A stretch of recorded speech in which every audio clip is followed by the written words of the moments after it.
First of all, let's talk about how we turn the power off and on. We do that by pressing and holding the lower right button. Power off, power, press and hold, let go, and the power comes back on. Secondly, let's determine of the two sides, left and right, which one is active, and by active I mean capable of transmission. Both of these, the left and the right, are capable of receiving at the same time, and that volume of the incoming signal is determined by the outer knob. I've put a small white flag on it so we know the position. I like to kind of leave it in the 9 o'clock position. That seems about right on each side.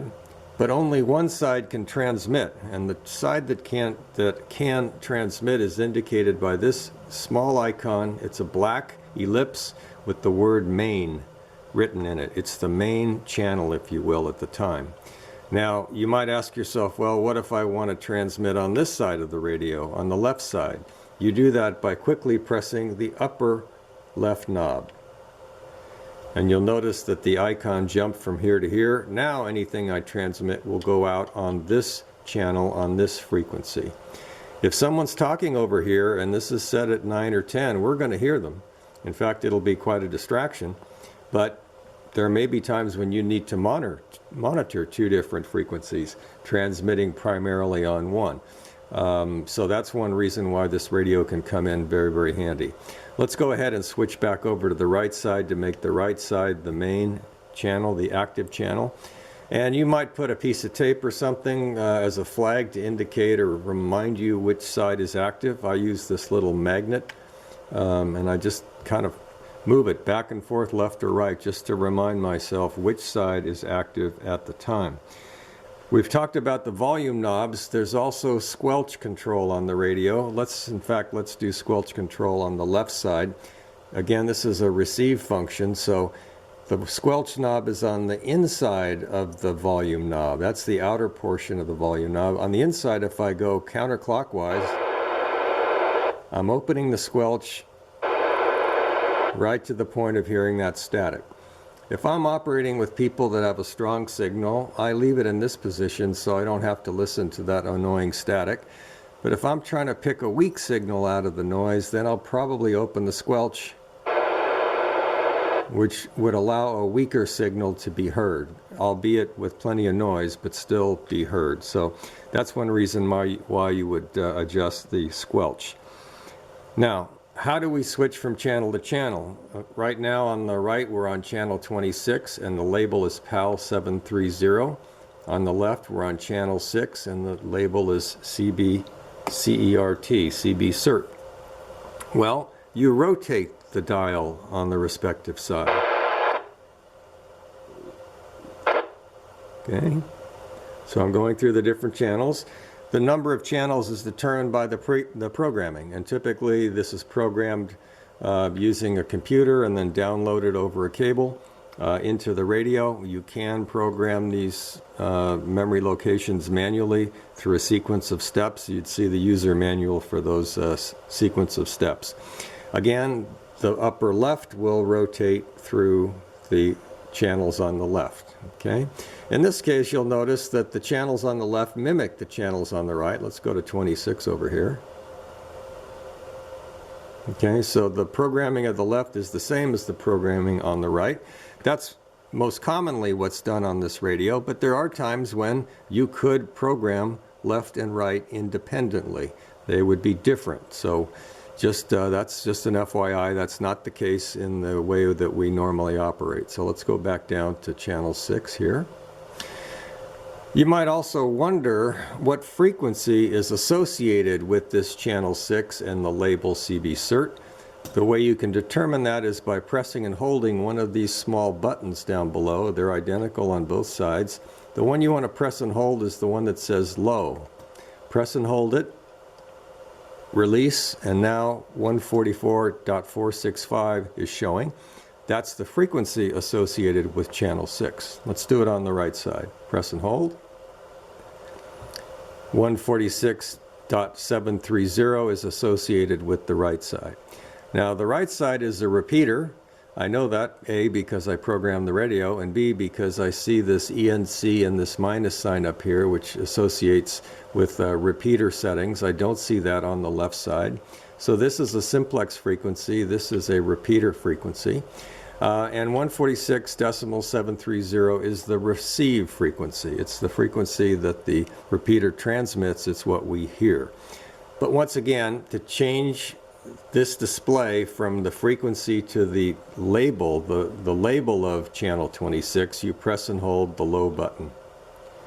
And by the way, this setting stays even through a power recycle. So you could power the radio off, come back up, and this will still show the frequency on the left, but the label on the right here. And by the way, it only affects one of the memories, not all of them. So these all still show the label, whereas only channel 6 has been told show the frequency. I'm going to go back to the label, I just prefer that. And now we're all set there. You might also wonder about adjusting the power, the transmit power on the radio. And you use that with another one of these small buttons. In fact, we've just used it a moment ago. It's the low button, L-O-W, low. In that case, low makes sense, as in low power. So watch what happens when we start toggling short, not press and hold, but just quick toggles. You'll see the display is showing the different power settings.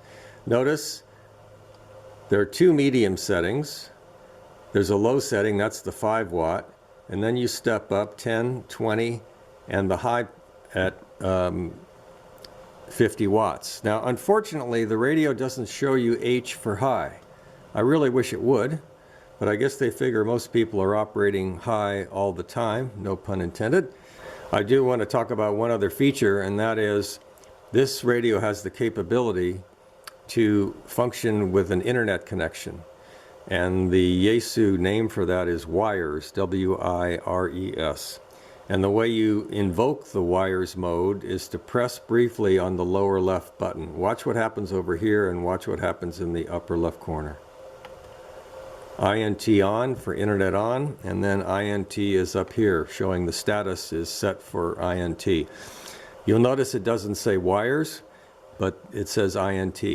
Now this mode, this mode, the internet mode, is confusing and it makes the radio behave oddly, so we avoid it at all costs. Okay, and I recommend that you do the same, unless of course you want to use wires and you know what you're doing. So let's turn it off again by quickly pressing and releasing the lower left. This is how we want to operate. If your radio is misbehaving, you might ask, gosh, I hope I didn't turn on that internet setting by mistake. Look up here for INT. If you see it, it means you did somehow invoke the internet setting, and a quick toggle will change that. Internet on, toggle, internet off. One other thing I'd like to cover is moving from the channel mode to the VFO mode. If, let's say on the left side, we don't want to cycle through different channels, we want to actually dial in a particular frequency. Well, the second button from the left, V/M, stands for VFO/memory. Let's quickly press it, and it takes the radio into VFO mode. And now by rotating the upper left, we're just changing the frequency. So if we want to listen on 145.300, we dial it up and away we go. Right now we're only listening on 145.300 on the left side, still listening to channel 26 on the right. If we want to transmit over here, again, press the left up knob and then move your little memory reminder over here. Okay, so there's a signal. I'll turn the volume down here. We probably don't need that during our tutorial. Okay, so let's switch back to the right side for transmit. And I'm going to turn the left side completely off so that it's not a distraction. Okay, again, we're in the VFO mode on the left and we're on the memory channel mode on the right. To get this back to channel mode, memory channel mode, I press that button quickly, and now we're back to channels. Okay.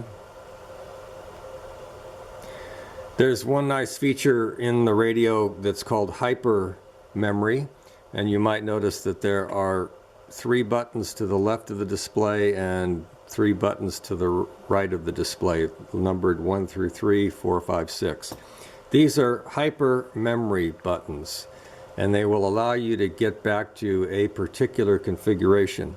Because this radio can operate on different frequency bands and at different power settings and on different channels and frequencies, you might have occasion to operate on one configuration for purposes of emergency communication and another configuration for your non-emergency work.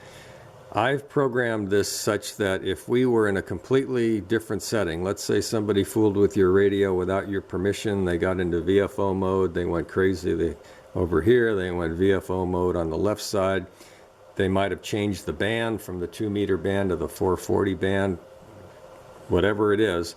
You walk up to the radio and you go, wait a minute, I need to get back to my emergency communication mode. Well, I've programmed the upper left button to get you back there with a single press. Let's see if it works. Sure enough, it worked. So it reverted it back to channel 6 on the left, channel 26 on the right. The transmit side is the right, and the labels are showing, not the frequencies. Let me put my memory aid back in place.